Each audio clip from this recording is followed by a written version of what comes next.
e-OR Tambo sakhe izikolo ezingama-22.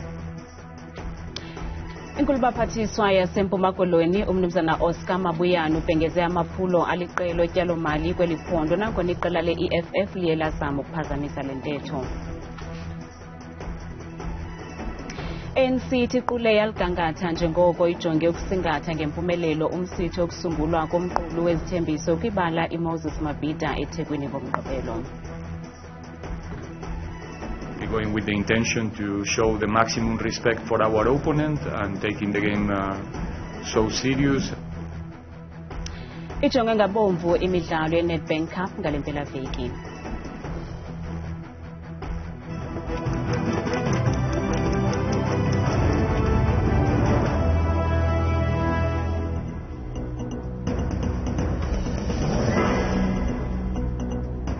Sitamkele kwindaba zethu ngokuhlwanje yantamba indodwa ntamba nophumza sikhumba noyitoliki yolwimi lwezandla Botani Mzontsundu. Inkulu baphathiswa kwiphondo laseMpuma Koloni umnumzana Oscar Mabuyane namhlanje wenze intetho yakhe yobume bephondo eMonti. Mabuyane uqhayise ngomsebenzi wenziwe ngurhulumente okhokelwa nguye susela ukungena kwakhe kwesi sikhundla ngo-2019 kanti inkcukacha ezithe vetshe ngeli nqaku saphinda sibuye nazo. Sesibajikelele we-ANC umnumzana Fikile Mbalula uthi umbutho we-DA uzama ukusebenzisa inkqubo yalo mbutho yokuqeshwa kwamaqabane njengesixhobo sokuphazamisana neenkqubo zalo mbutho zokuqinisekisa inguqu kumaqumrhu athile karhulumente. Mbalula uthethe oku ngethuba bethetha nonondaba ngamalungiselelo e-ANC phambi komsitho womqulu wezithembiso ngoMgqibelo kwibala Imozulu. Umbutho we-African National Congress uthi onke amalungiselelo wawo amengomumo okulungiselela usuku lwangoMgqibelo umhla-24 kuFebruwari nalapho lo mbutho ujonge ukuthi thaci izethembiso zawo kubembo Mzantsi Afrika. We plan to have the president speaking on time because of the weather conditions. We want the president to speak not later than 11 o'clock. Kanti nososiba njikelele walo mbutho uFikile Mbalula ukhwelezehlela kumbutho Democratic Alliance ngelithi awunanyani kwaye ulahlekisa bembo Mzantsi Afrika kwinto yokuqeshwa kwamaqabane. Umbalula ukwathi kwanayo i-DA nemigaqo yayo yokuqeshwa kwamaqabane ayo oku kuza emveni kokuba i-DA yapapasha imizuzu yentlanganiso ze-ANC zokuqeshana ngabuqabane. The DA is profoundly dishonest and misleading the public in presenting itself as a party that does not deploy its members into the public service to pursue its policy agenda. In this regard, the DA pretends that all its deployees are merely recruited by the chance of merit. Umbalula kwasebenzise elithuba ukubonisa inkxaso yabo kube ngumbutho we-ANC kuhlahlo lwabiwo-mali oluthe thaca epalamente kumphathiso zezimali kweli. We are especially pleased with the significant funding allocated to education, healthcare, social protection, infrastructure, and human capital development. I-ANC ilindele ukuba kube mbejembeje KwaZulu-Natal kule mpelaveki kwaye bathi banethemba ukuba nakweli tyeli izinto zakuhamba ngomumo nanjengoko benzile kwinyaka ka-2019. Akuntsuku zatywala kufike ulonyulo lukazwelonke kodwa izixeko zeli zisalila ezimathontsi ngobume bazo. Izixeko ezininzi zikhala isijwili esifanayo sokusilela kokuganjiswa kweenkonzo nokonakala kweziseko zophuhliso kwiphondo iGauteng, iMpuma Koloni naseGiyani kwiphondo laseLimpopo. Isixeko saseRhawutini sasifudula sinendumasi abaninzi babesibiza ngeJosi Maboneng. Kodwa namhlanje sambethwe intaphane yengxaki ukusukela ekuhanjisweni kweenkonzo, ulwaphulo-mthetho, ilinje ezitratweni kwanezakhiwo eziphangwe ngongekho mthethweni. The collecting of the infrastructure and the muck, meaning water running all over, filth laying all over the city streets, which is only being cleaned once a day. If you look at the number of people that are murdered due to violent crime in the city, they surpass every other city outside of the war zone. In actual fact, it is far more dangerous to live in Johannesburg than many areas that are informal. Kusenjalo iMpuma Koloni ayinethi yadyudyuza kubahlali baseMiddelburg ngaphandle komasipala inxuba yethemba njengoko beциnyelwe umbane ngenxa yokuba netyala ngakulo masipala. Ngentseni yanamhlanje abahlali bavuke baya kungungelana ngaphandle kweofisi zalo masipala bekwalila ngokushokoxeka kokunikezelwa kwamanzi. Abahlali bakwatyhola umasipala ngokuzithabathela isigqibo ngaphandle kokubaxelela. Sivele sablokelwa umbane without being notified. You'd only find intoba ublokelwe umbane when you go and buy electricity. And that happened, I think, on the 2nd of February. The problem we're sitting with is that akho mali to pay. There was never notifications to people actually regarding this issue. Ngelixa usodolophu lo masipala izikhabe ngawo omane izithyolo zokokuba abahlali abazange baxelelwe ngamanyathelo azakuthatyathwa. Our policy is saying when those who can afford to pay don't pay, we must therefore send demand forms, send emails to them individually. We're saying come and engage, make arrangements. Kananjalo eGiyani eLimpopo abahlali balahle ithemba ngakumasipala njengoko benebala lezemidlalo elonakalisiweyo elingakhathalelwanga yaye bathi sekuphele iminyaka ngoku. After 2010 the league closes, and then when we come back from the league we found that the soccer field was bushy, the dressing room was vandalized. So we didn't use it. The municipality didn't come and service it, so we stopped using it. Umasipala uthi bayayazi imingeni abahlala bajongene nayo.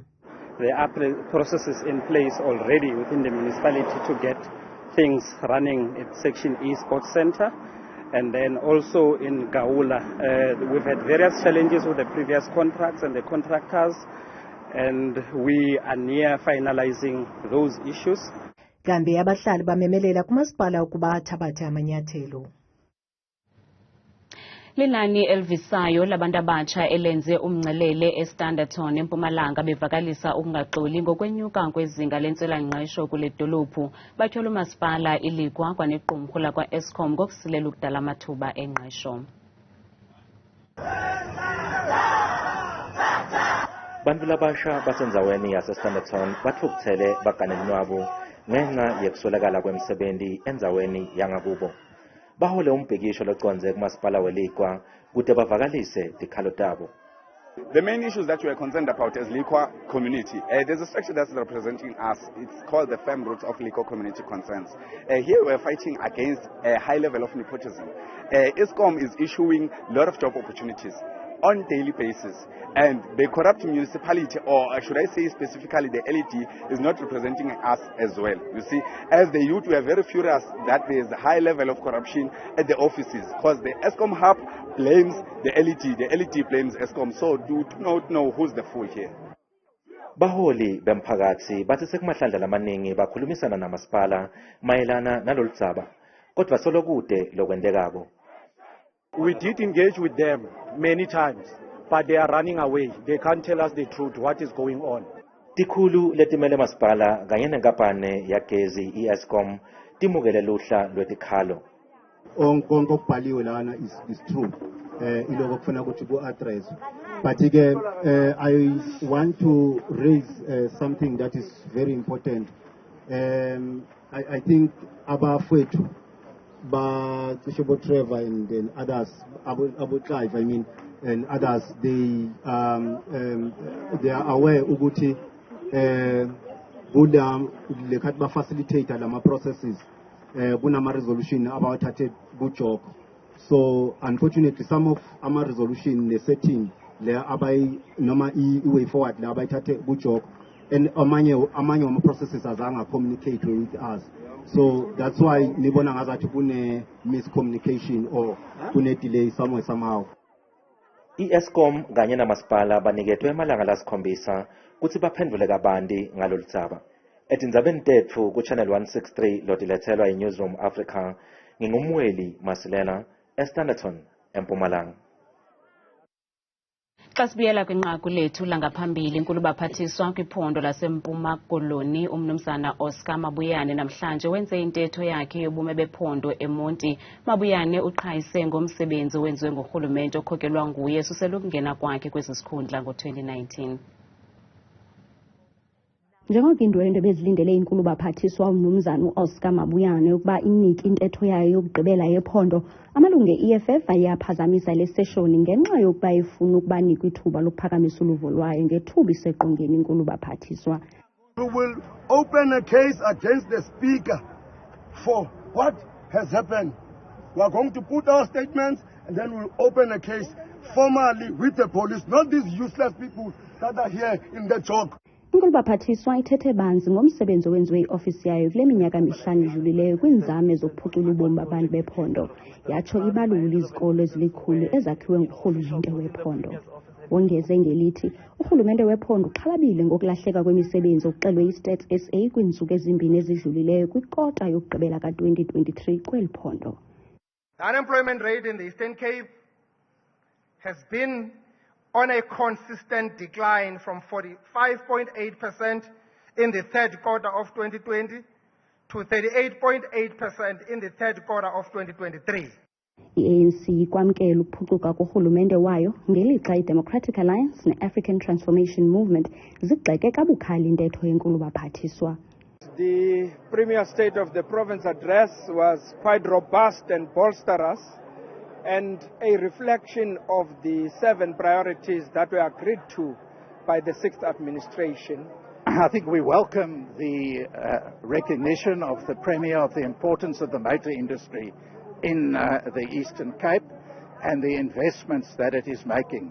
It is a major contributor to employment in our province, but we also need to make sure that we get the logistics right around the port and also the rail network to Gauteng, as well as fix matters such as load shedding. You have over 35-year-olds who are sitting at home who said to me, Zama, go to the Premier and listen if the Premier is going to lift a death sentence that has been declared on us as people who are over 35 and who are part of the unemployed people of this country. And I come here, Dololo. Iindaba Zethu ku Channel 163, ndinguSiphosethu Boy, ndisemonti.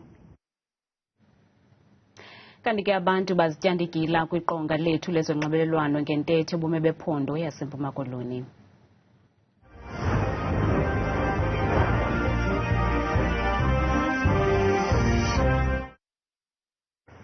Hayi Mabuyane ndimmamele and uzathetha laa nto linye ebeyithetha last year uzophinda ayithethe na next year. Akho kwampumelelo mane Eastern Cape msasazi. Ukukhawulelana nentetho kamphathiswa uMabuyane, urhulumente makawukhela abantu izindlu ngoba kukho abantu abagugele ematyotyombeni. Olo hlobo yena katsho ngalo uyazama kwezo ndawo azama kuzo. Ama-potholes thina sixakile lesiteki ukuyeheshele. Kule ndawo ndihleli kuyo ke andiqinisekanga ncam ngobunyaniso bezinto ezingaba zithethwa yinkulumbuso uMabuyane kuba kaloku zininzi kakhulu iinkonzo elisilela kuzo eli phondo kuba lizise ebantwini. Alimele ukonyuka inani labantu abahlala ematyotyombeni. Into endiyibonayo ngoku sesivotela nje intlupheko. Incinci gqithi i-24,000 for abantu balapha eMzantsi Afrika.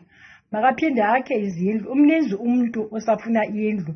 Umsasazi ngeke lehle inani labantu abahlala ematyotyombeni ngoba naba sebefumene izindlu bafaka abantu kule zindlu zabo baphinde bona bahambe bohlala ematyotyombeni. Bukelo ngaphefumla kwimixholo yethu sebenzisele nombolo kaWhatsApp nengu-071 670 2548. Kuvulwe inkundla entsha-qaca ekwinqanaba likanokutsho nexabisa izigidi ngezigidi zerandi ePort Shepstone KwaZulu-Natal okuze emva kweminyaka yezikhalazo zoluntu ngomgangatho wesakhiwo senkundla kamantyi ePort Shepstone.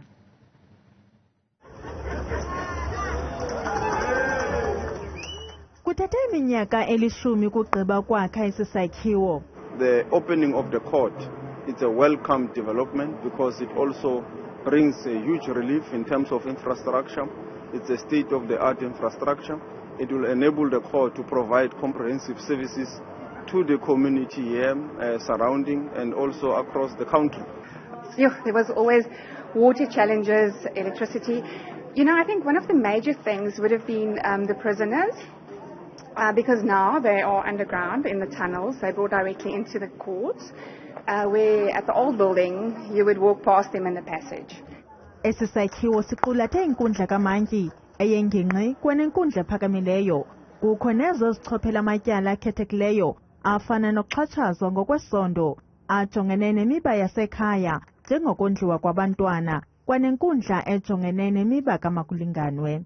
One of the challenges was that of disruptions from the forums, but fortunately we managed to intervene through facilitation, and we have managed to work. The first contractor left because of those problems.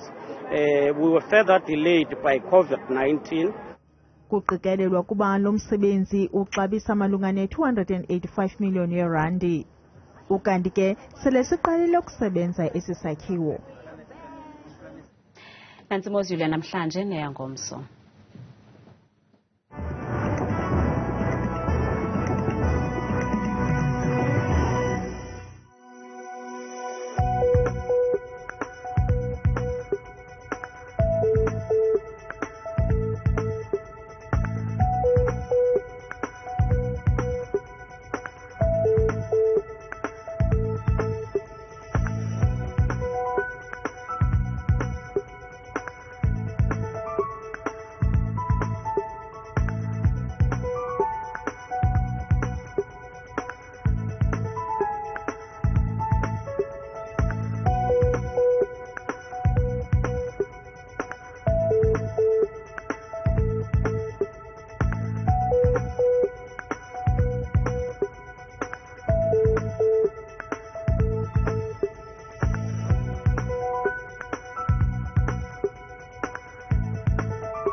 Bukela ungazifumana izindaba nezinye kwiqonga lethu le-YouTube nelithi Iindaba Zethu 163 kamnandi nokuthi.